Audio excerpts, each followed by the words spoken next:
Insyaallah pada kesempatan kali ini kita akan bahas tentang sahabat mulia Abu Bakar As-Siddiq radhiyallahu anhu. Beliaulah khalifah yang pertama ya dari Khulafaur Rasyidin dan memiliki banyak keistimewaan yang tidak dimiliki oleh sahabat-sahabat yang lain ya. Dalam suatu riwayat disebutkan seandainya imannya Abu Bakar ditimbang dengan imannya umat, maka lebih berat imannya Abu Bakar radhiyallahu taala anhu.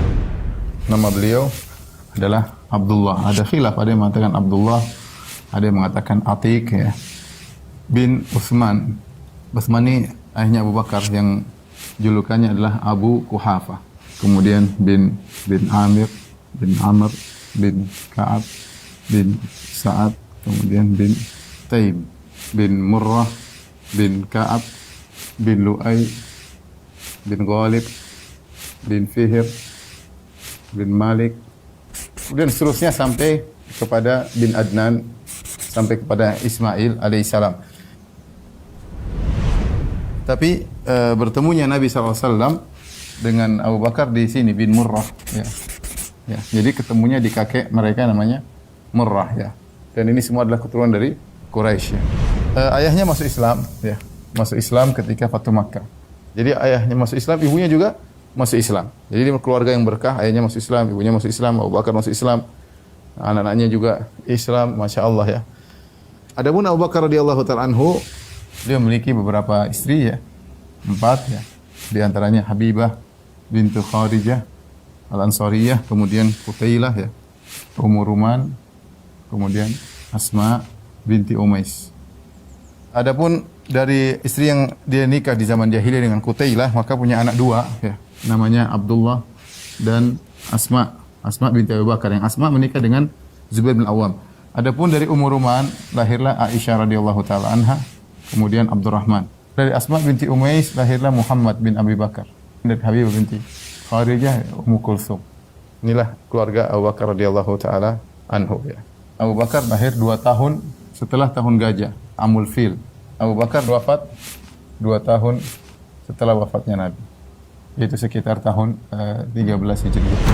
Amul Fil artinya tahun di mana tentara bergajah yang dibawa oleh Abraha menyerang kota Mekah. Di tahun itulah lahir Nabi Muhammad SAW. Dari sini dia tahu bahwasanya Abu Bakar 2 tahun lebih muda daripada Nabi SAW.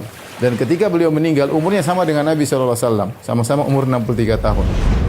Adapun Abu Bakar radhiyallahu ta'ala anhu, fisiknya sebagaimana disebutkan oleh Aisyah sendiri berkulit putih ya. Orangnya kurus ya. Matanya agak ke dalam mungkin saking kurusnya ya. Matanya agak cekung ke dalam. Kemudian kalau pakai sarung, sarungnya sering jatuh ya. Jadi saking kurusnya sering sarungnya melorot kalau bahasa kita. Saking kurusnya Abu Bakar radhiyallahu ta'ala anhu. Orang yang sangat pemalu. Beliau radhiyallahu ta'ala anhu suka menangis ya. Sering menangis.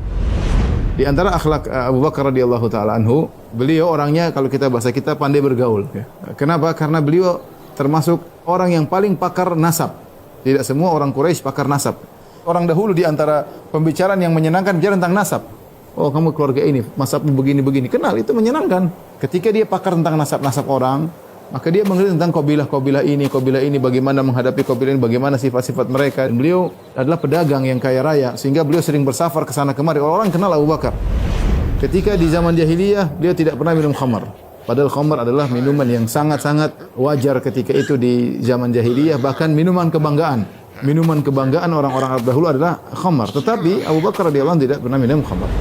Bahkan juga lam ya'bud sanaman. Beliau tidak pernah menyembah berhala. Meskipun di zaman jahiliyah beliau tidak pernah menyembah berhala ya. Abu Bakar As-Siddiq radhiyallahu taala anhu keistimewaannya sangat banyak ya. Di antaranya beliau digelari As-Siddiq. Artinya apa yang selalu membenarkan. Dan dalil akan ini sangat banyak ya.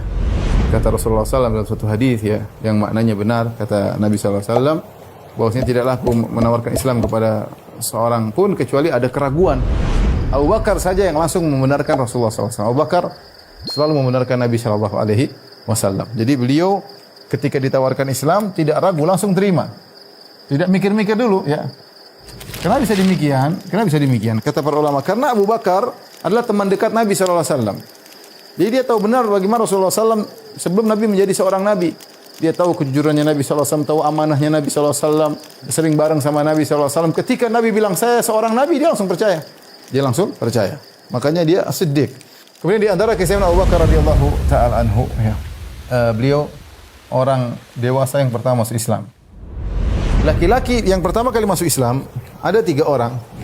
Abu Bakar, Ali bin Abi Thalib, Zaid bin Harithah, anak angkat Nabi sallallahu alaihi wasallam. Kalaupun Ali di luar masuk Islam atau Zaid bin Harithah, wajar karena mereka tinggal di rumah Nabi sallallahu alaihi wasallam. Tapi orang luar yang pertama kali masuk Islam adalah Abu Bakar. Dan Islamnya Abu Bakar tidak sama dengan Islamnya Zaid dan Ali bin Abi Thalib. Abu Bakar begitu Islam, langsung dia berdakwah, ya. Pingin tahu siapa yang masuk Islam gara-gara Abu Bakar, luar biasa. Di antaranya orang-orang yang dijamin masuk surga oleh Nabi sallallahu alaihi wasallam. Di antaranya siapa? Utsman bin Affan, Az-Zubair bin Awwam, Talha bin Ubaidillah, Abdurrahman bin Auf, Sa'ad bin Abi Waqqas, Abu Ubaid bin Al-Jarrah. Ini semua termasuk 10 orang dijamin masuk surga. Ini orang-orang yang masuk Islam semuanya lewat Abu Bakar. Semua pahala mereka ngalir kepada Abu Bakar. Ya, kenapa? Karena Abu Bakar yang menunjukkan kebaikan kepada mereka. Man dalla ala khairin falahu mithlu ajli fa'ilihi. Barang siapa menunjukkan pada kebaikan bagi dia, pahala orang yang melakukannya. Kemudian di antara keistimewaan beliau bersedekah di awal Islam dan sedekah beliau paling bermanfaat. Makanya kata Nabi SAW, tidak ada harta bermanfaat sama sekali seperti hartanya Abu Bakar kepadaku. Dialah Abu Bakar yang telah memerdekakan Bilal dan beberapa budak-budak yang lainnya. Abu Bakar keluarkan uangnya semua memerdekakan budak. Dan inilah Abu Bakar radhiyallahu ta'ala sedekahnya luar biasa. Dan itu di awal-awal Islam. Di antara juga kata Umar, Rasulullah SAW menyuruh kami bersedekah. Kebetulan saya punya uang ketika itu. Dan Umar selalu bersaing dengan Abu Bakar. Kata dia, saatnya saya mengalahkan Abu Bakar dalam persaingan amal soleh. Ini saatnya. Saya lagi punya duit. Kata Umar, saya pun datang kepada Nabi dengan setengah hartaku. Maka Rasulullah bertanya, yang kau sisakan buat keluargamu apa? Kata Umar, setengah buat aku bawa kepada engkau ya Rasulullah, setengah aku simpan buat keluargaku. Masya Allah. Tiba-tiba datang Abu Bakar dengan hartanya seluruhnya. Rasulullah bertanya, wahai Abu Bakar, apa yang kau sisakan buat keluargamu? Kata Abu Bakar, aku sisakan Allah dan Rasulnya untuk mereka. Subhanallah. Dia sumbangkan seluruh hartanya. Seluruh hartanya sumbangkan di jalan Allah. Siapa Abu Bakar? Imannya luar biasa. Ada sebagian sahabat ingin menyumbangkan harta banyak, Rasulullah SAW larang. Contohnya Sa'ad bin Abi Waqqas. Dia merasa dia akan meninggal. Dia ingin menyumbangkan hartanya seluruh. Kata Rasulullah SAW, jangan. Kemudian juga Ka'ab bin Malik ketika dia diterima taubatnya gara-gara tidak ikut dalam perang Tabuk, dia ingin menyumbangkan hartanya seluruhnya. Kata Nabi, jangan. Tapi ketika Abu Bakar menyumbangkan hartanya seluruhnya, Rasulullah SAW tidak bilang jangan. Rasulullah SAW terima. Kenapa? Rasulullah SAW tahu bagaimana Abu Bakar, bagaimana tawakalnya, bagaimana hebatnya Abu Bakar radhiyallahu taala anhu. Maka di antara keistimewaan Abu Bakar, tidak ada sedekah yang paling bermanfaat bagi Nabi seperti sedekahnya Abu Bakar.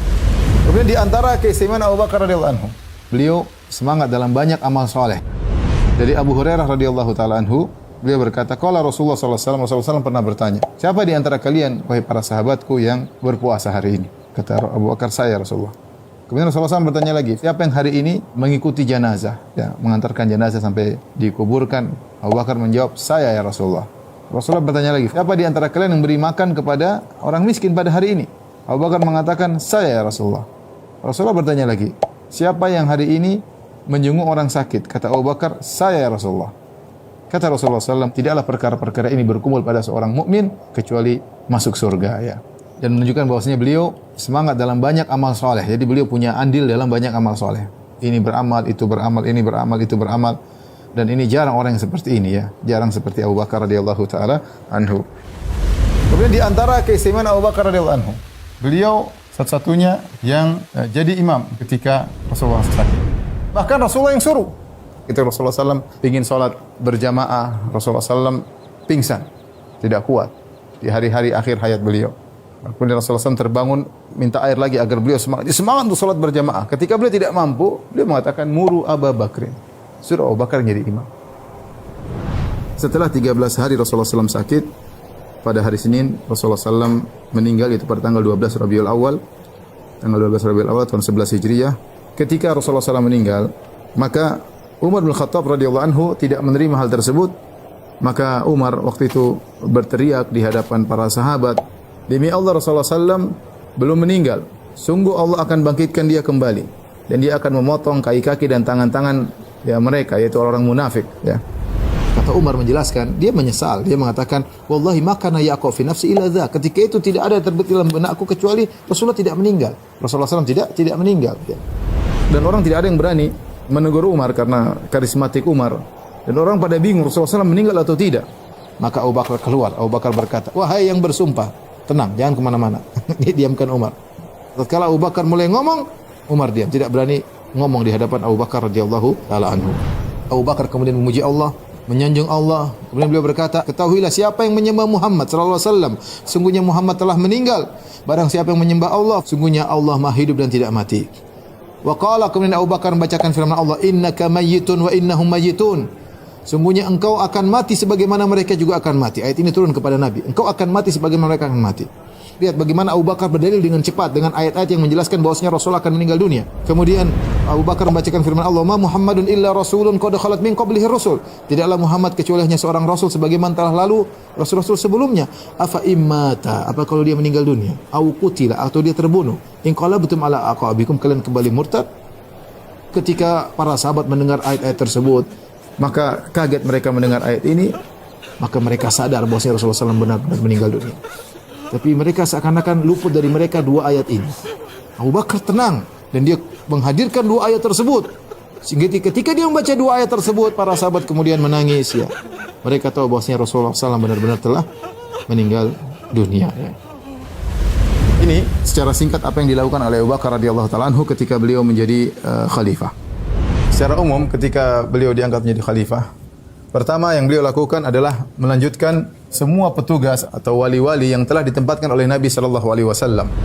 Jadi Nabi ketika masih Nabi pernah menugaskan si fulan jadi wali di sana, jadi gampangannya seperti kita bupati di sana, bupati di sana. Itu Rasulullah SAW telah menugaskan mereka dan tugas mereka adalah memimpin salat, menegakkan hukum had, mengurus uang zakat dan jizyah, kemudian jihad dan yang lainnya. Yang pertama, yang kedua, Abu Bakar melanjutkan pasukan Usama bin Zaid radhiyallahu ta'ala anhu. Ketika Rasulullah SAW akan meninggal, Rasulullah SAW sempat mengirim pasukan Usama menuju ke arah Syam ya, untuk menyerang pasukan Romawi. Akhirnya tetap berangkatlah pasukan Usama dan selama 40 hari perjalanan mereka pulang akhirnya bawa ghanimah ya, dan mereka menang. Begitu pasukan Usama berangkat, muncullah sebagian orang-orang mereka siap menyerang kota Madinah. Maka Abu Bakar radhiyallahu anhu menyuruh para sahabat untuk tidur di masjid sehingga mereka senantiasa siap untuk berperang. Dan ketika datang penyerangan, maka Abu Bakar pun keluar dan dia berperang dengan para sahabat, akhirnya mengalahkan orang-orang yang ingin menghancurkan kota Madinah. Di antara tugas berat yang dijalankan oleh Abu Bakar radhiyallahu anhu adalah berperang melawan orang-orang yang murtad. Dan orang yang murtad di zaman Abu Bakar radhiyallahu anhu ada 3 model ya. Yang pertama, ada yang kembali menyembah berhala. Kemudian di antaranya yang kedua, ada yang ikut nabi-nabi baru. Muncul nabi-nabi baru. Dan ini pengikutnya banyak sekali. Ini model murtad yang kedua. Model murtad yang ketiga yaitu orang-orang yang menentang kewajiban zakat. Mereka mengatakan zakat tidak wajib lagi ya. Menurut mereka, zakat itu hanya wajib ketika Nabi masih hidup. Setelah pasukan Usamah pulang ya, mulailah Abu Bakar radhiyallahu anhu mengatur strategi peperangan untuk menghadapi problematika ini. Ini problematika yang sangat berat. Ya. Di mana-mana muncul murtad. Nah, Abu Bakar masing-masing mewasiatkan, kamu lewat sini, nanti lewat sini, nanti lewat sini. Kamu lewat sini, lewat sini. Makanya saya bilang Abu Bakar radhiyallahu kayaknya kepala beliau itu kayak ada GPS. Beliau mengerti peta-peta. Makanya dari sini pergi ke sini, dari sini pergi ke sini, dari sini pergi ke sini. Sampai beliau kirim perintah. Ada pasukan sudah selesai dari sana, bantu pasukan yang sana. Kamu jangan pulang. Dan luar biasa ya kalau kita baca tentang bagaimana Abu Bakar radhiyallahu anhu mengatur perjalanan perang. Dan dia di Madinah dan dia mengatur seluruhnya. Karena ada surat datang, kemudian dia lihat kondisi, mendengar kondisi, maka dia kirim pasukan, maka dia pindahkan pasukan dari sini, pasukan ke sana. Perjuangan hebat dari Abu Bakar dan para sahabat. Akhirnya Abu Bakar radhiyallahu ta'ala anhu di bulan Jumadil Akhirah tahun 13 Hijriah, beliau sakit. Dan sakitnya parah ya. Dan beliau menyuruh Umar bin Khattab untuk menjadi imam. Dan para sahabat menjenguk Abu Bakar radhiyallahu ta'ala anhu. Ketika Abu Bakar akan meninggal dunia, dia berkata, coba lihat, sejak aku jadi khalifah, hartaku apa saja yang bertambah? Coba cek. Kalau ada hartaku yang bertambah, tambahannya kirim kepada khalifah setelahku, itu kepada Umar bin Khattab radhiyallahu anhu. Ternyata harta yang bertambah setelah Abu Bakar menjadi khalifah cuma 2, ada tambahan budak. Kemudian juga di antaranya ada onta yang untuk mengambil air. Itu saja 2 harta tersebut. Kata Aisyah, maka kami kirim 2 harta ini kepada Umar. Ini jatah khalifah berikutnya. Ya, jatah khalifah berikutnya. Fabaka Umar pun menangis. Dia berkata, semoga Allah merahmati Abu Bakar, dia telah benar-benar merepotkan khalifah setelahnya, itu merepotkan Umar ya. Karena Umar melihat bagaimana Abu Bakar bertakwa, bagaimana bertanggung jawab ya, bagaimana sulitnya menjalankan pemerintahan, kemudian dibebankan kepada Umar, ini perkara yang sangat berat ya. Abu Bakar sakit dan akhirnya selama 15 hari, kemudian beliau pun meninggal sama pada hari Senin. Seperti wafatnya Nabi SAW, tapi kalau Nabi meninggal di waktu duha, Abu Bakar meninggal di waktu malam. Yaitu di malam Selasa, tanggal 22 Jumadil Akhirah, tahun 13 Hijriyah. Dan wafat ketika usia beliau 63 tahun, persis seperti usianya Nabi SAW. Kemudian dikuburkan di samping Nabi SAW, di mana agak mundur dari Nabi SAW, jadi menghadap kiblat. Kalau Nabi di depan, ini kepala Nabi misalnya menghadap kiblat, maka Abu Bakar agak di belakang, sama menghadap kiblat, tapi kepala Abu Bakar di pundak Nabi SAW. Nanti Umar pun demikian, Umar di pundaknya Abu Bakar radhiyallahu taala anhu. Itulah ikhwan dan akhwat yang dirahmati Allah Subhanahu wa taala yang saya sampaikan. Tentunya terlalu banyak kehebatan Abu Bakar, ini tidak cukup waktu bagi saya untuk bisa membaca kisah Abu Bakar secara lengkap ya. Kurang lebihnya saya minta maaf. Wabillahi taufiq wal hidayah. Assalamualaikum warahmatullahi wabarakatuh.